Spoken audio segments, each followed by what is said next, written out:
Alright, what is up everybody? Welcome back to the Sports Lovers, where we talk all things sports. I am your host on the channel, Grant Sullivan, and today's video, week number 6, high school football predictions. As we are getting closer to playoffs, it's time to ramp up, talk about the local games, obviously, get to know, or talk about some of these games that are happening around the state, or locally, nationally, whatever. We're talking about high school football today because it is Thursday. This is, again, going to be a pre-recorded video all the way until Sunday. So, any news or any updates, I will not see. But first, if you guys are new to the channel, be sure to drop a like, subscribe, turn that bell on. We do our best to post on this channel every single day. With that being said, you already know what to do.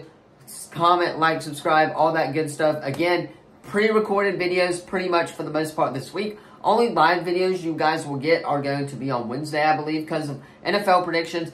This week's just very, very busy. But regardless, we're getting videos out, so hit that sub button as well. But let's go ahead, though, and talk about these high school football games as we ramp up for playoffs. Alright, the first game on the schedule, or at least the first game that I saw, Thursday night game, Gulf Shores versus Murphy. Now, Gulf Shores is 5-0. They are really, really solid this year. Murphy, on the other hand, obviously their record shows how bad they are. So, who am I going to take? Well, I'm taking Gulf Shores in this one. I just think Gulf Shores is the better roster. I don't know much about Murphy either. So, therefore, I am taking Gulf Shores on the road. Expect Gulf Shores to get the win if you're asking my opinion on this game.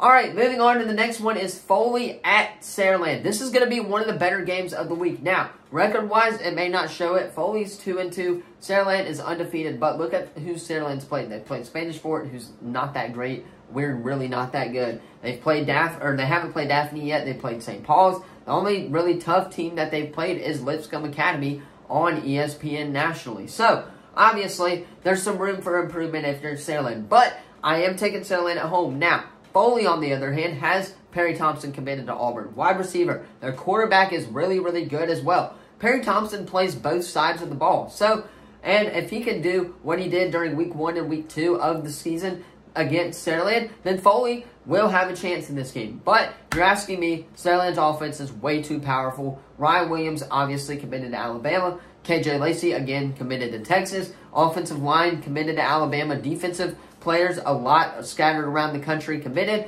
So, you're asking me, the University of Saraland gets it done. That's at least what I'm calling it for now, until next year or the year after that, where they start to downgrade a little bit. University of Saraland gets the win. Alright, moving on, you got the rivalry, the big game of the week. Saraland taking on the stupid Daphne Trojans.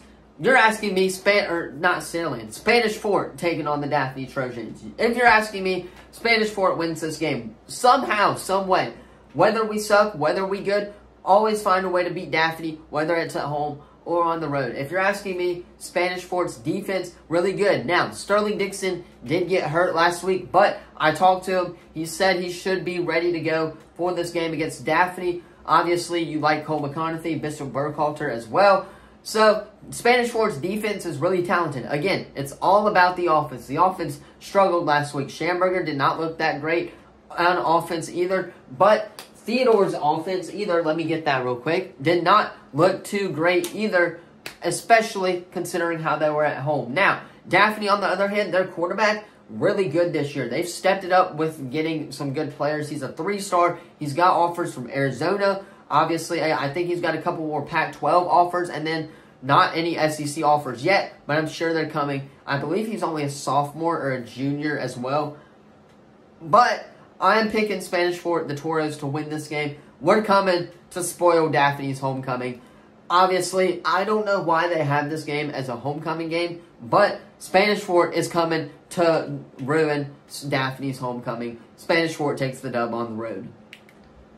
Alright, moving on to the next game is McGill and St. Michael's. One of the better games of the week, if you're asking my opinion on this. Both teams 3-2, 2-2, whatever you want to call it. Both teams have 2 losses. Obviously, McGill looking for that 3rd win. I don't think they're going to do it this week. I think St. Michael's is really good. They're really good offensively. Now, their 2 losses, I believe, are from Saraland and some other school as well. With that being said, St. Michael's gets the win at home against McGill. Moving on, you got the 1-3 Bryant taking on the 0-3 Robertsdale Bears. This week is Robertsdale's first win on the year. You're asking me, Robertsdale does get the win here. I think that Robertsdale's going to get the win against a Bryant team who struggled. Their only win coming, I believe, I don't really know who their only win is against, but Robertsdale, I do know a little bit about them. I think they're going to hang in there, and I think Robertsdale is just going to get the dub, if you're asking me. Moving on, though, you got Dothan and Baker. This is going to be another really, really good game. Dothan 4-1, taking on Baker 5-0. Baker's ranked 17th in the state right now. They are pretty dang good. Baker gets this win at home. Baker has a great offense, great defense. They're all around really, really good. You're asking me, the Baker Hornets get the win at home against Dothan. Moving on, 5-0, Mobile Christian taking on 0-5 Orange Beach. Come on now. Mobile Christian's going to get this win. Orange Beach sucks. Their only really good sport is softball, if you're asking me. They are really, really good at softball. But Mobile Christian is going to get this win on the road. Their offense is really good. I believe they put up a lot of points in their game. But they're let up got a lot, too, because of their defense. But their defense could find a way to prevail. And then Mobile Christian is getting that win on the road against Orange Beach, which I think should be no issue for them. It's basically the Chiefs versus the Bears from last week, or the Cowboys versus the Cardinals. Hopefully that happens at the time of recording this video. A blowout, or Cowboys versus Jets. That's how it's going to go. Mobile Christian gets the win on the road at Orange Beach.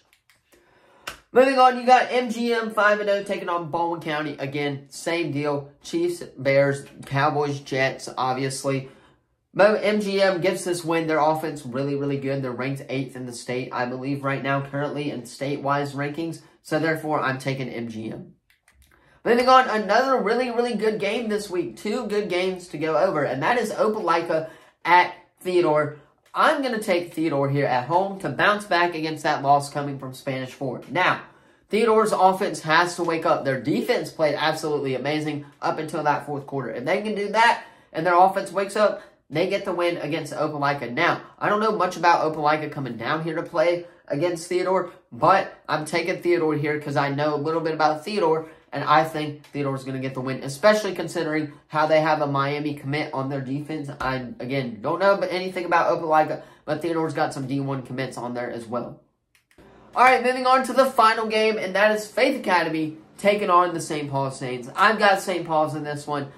I'm taking St. Paul's. Again, it's at home, but St. Paul's has struggled against their opponents as well, allowing their opponents to score. They've let up at least 14 points in every game except that UMS game. But I'm taking St. Paul's here, hoping their defense can handle it and get the win. Now, their offense looks absolutely fine to me. It's their defense on the defensive side of the ball. Faith Academy, obviously, really good as well, but I am taking St. Paul's to get the win here at home against the Faith Academy Rams.